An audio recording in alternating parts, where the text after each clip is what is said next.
And now, News Channel 10's 24/7 local weather first alert forecast.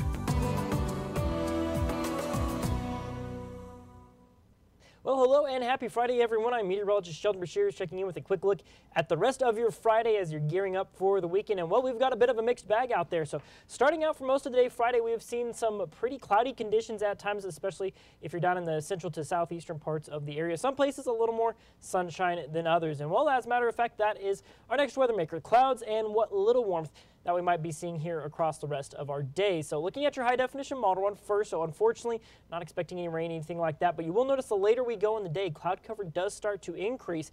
That's going to set the stage for some pretty cloudy weather for your Saturday, but that doesn't necessarily mean that it's going to be very cool out there. So let's look at our temperature outlook here. So only going to be getting up into the mid 40s here in Amarillo. That's if we get to that point. It's because we're still fighting that cold front that came in day before yesterday. So 45 right now, your temperature by 4 o'clock this afternoon. You'll see 50s off towards kind of the western parts of the year with 30s off in the east, staying pretty chilly off that direction. We'll drop down about 39 by 7 o'clock in the evening.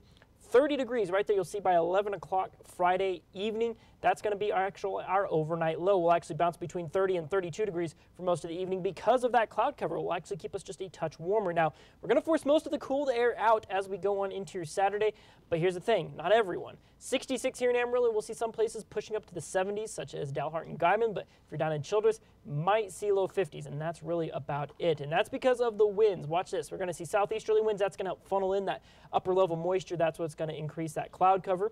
As we go on into the evening hours, we'll see those winds turn out of the southwest. That's going to encourage warming, only about 5 to 10 as you start out your Saturday, then maybe 10 to 20 at their absolute worst going into Saturday. So overall, really nothing too bad there. But now let's fast forward throughout the rest of Saturday and go into Sunday afternoon. A little bit different here. You're going to notice, look at this, something we don't want to see, but by Sunday afternoon, we're talking 25 to 35 across parts of the area, pretty stout southwesterly winds, as you can see off in the western counties yet again. And so because of that, we are in first alert mode here at News Channel 10, and as for the potential of wind and severe weather going into your Sunday. So here is what we're watching for right now. It's a dry line type setup, something you'd expect to see March and April. It's going to be windy and dry to the west, possible severe weather off to the east. And in terms of severe threats, we are talking about hail and wind being the highest risks. There is a tornado risk, but it's relatively low as of right now. We're going to watch how this evolves over the course of the weekend. So looking at the setup, like I said, dry line type setup. If you find yourself on the east, we're talking severe weather, maybe some rain as well. If we're talking about on the western side, windy and dry, we'll be watching for fire weather danger because this is not our first wind of it, obviously, here in the area. Not going to really see the backside cold front that we normally see. It's going to be a little bit different in terms of that setup. So looking at our severe risk for Sunday, you'll notice an enhanced risk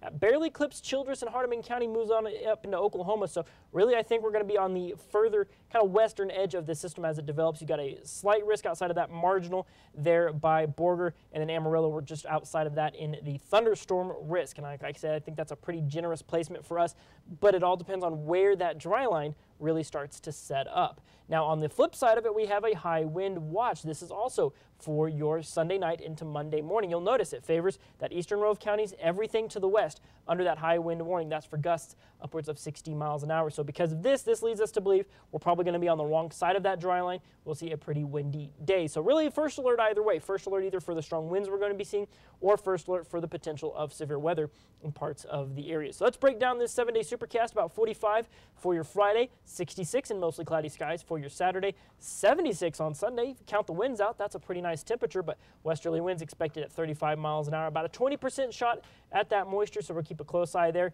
60s and 70s as you head on into the early parts of next week. And by next Thursday, there is a slight potential, very small, for maybe some wintry precip to join the forecast as a cold front comes through. Nothing too exciting there. We're going to keep a close eye on it, but in the meantime, we're really focusing on Sunday, either wind or severe weather for parts of the region, so make sure to keep it locked here to News Channel 10 for the latest on your forecast.